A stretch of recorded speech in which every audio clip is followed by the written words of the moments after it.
Welcome to the Daily Coffee Pro by Mapper Forward, friends. Today on the podcast, we are talking about the relationships with your suppliers and why they are worth gold to a business. Before we get started, thanks to our episode sponsor, Baratza, ours and your favorite specialty coffee grinder company. Head to baratza.com if you're looking for a grinder today, but also head there if you're looking at stocking Baratza grinders. I love them. I couldn't say enough great things about them. And if you are looking for a new supplier, that's who you should head to today. Speaking about great suppliers, let's explore why your supplier relationships are important and why they're worth their weight in gold. We are experiencing some seriously tough times as an industry. We are noticing that inflation is a thing. We are noticing that not only the price of coffee is going up, the price of milk is up severely, the price of oats have increased in price 200%.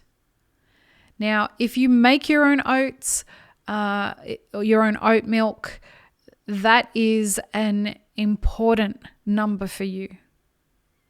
If you buy oat milk and sell it in your store, that's an important number for you because that means that you can anticipate that the oat milk supplier that you're using, if they haven't gone through the process of locking in their oat price, that the price of your oat milk will start to increase quite soon. So all commodities are going up in price. This means that your prices are going to increase, or your cost of goods are going to increase, which means that your prices are going to have to go up if you want to stay in business. Your relationship with your producers is going to determine the success with which you move through these difficult times, because as your prices increase, your relationship with them is going to influence the changes in your ability to pay your bills. So your relationships with some producers or some suppliers is going to be affected by your ability to pay. As your prices go up, and you're going to get hit before you're going to get hit by these prices before you're able to recoup them from your customers. So a lot of the time you're going to have to lock in these prices and pay for goods up front as people's demands change. But your relationships with your suppliers can make the difference if you have good relationships with them in whether they give you different terms with paying. So what we're starting to see here in Sydney, what I'm observing is that people who have great relationships with suppliers are able to go to them at a time of lockdown and say to them, hey, listen, we're not going to be able to pay our bills. And we need you to have a conversation with us of what it looks like for you to continue supplying us without us being able to pay our bills. We can probably pay 20% of our bills, but if we can't come to an agreement, we're going to have to stop using you. Typically what happens then, unfortunately, is that they'll just go and use someone else knowing that they can't pay their bills. So it's in the best interest for that relationship for there to be some negotiation.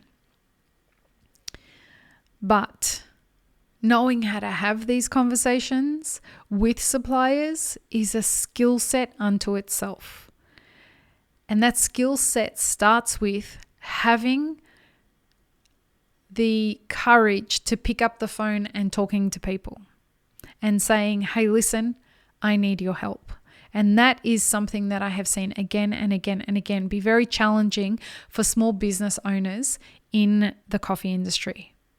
But I implore you, if you're having issues paying your bills, please call people, whether it be your rent or your coffee supplier or your milk supplier, your wages, all of these things. Have conversations with people ahead of time so that you are able to keep them informed and manage their expectations. Many times people will come to you and say, look, how long do you need to pay it? And please be realistic with them. With Elixir, what we found during the pandemic was that people were saying to us, listen, we need stock, but we're not going to be able to pay on order. What we're going to need to do is we're going to need 2 or 3 weeks to be able to pay you. Now, we had to shift our model in order to accommodate our suppliers. And it worked out really, really well. Why it worked out really, really well was because we could see as a business that we actually had the scope where we could move that way, and we managed better than we thought we would. But also what it did was it showed our customers that we had their back. And so it led to a long-term kind of, I know that when we release Elixir in the US again, those customers are coming straight back on board.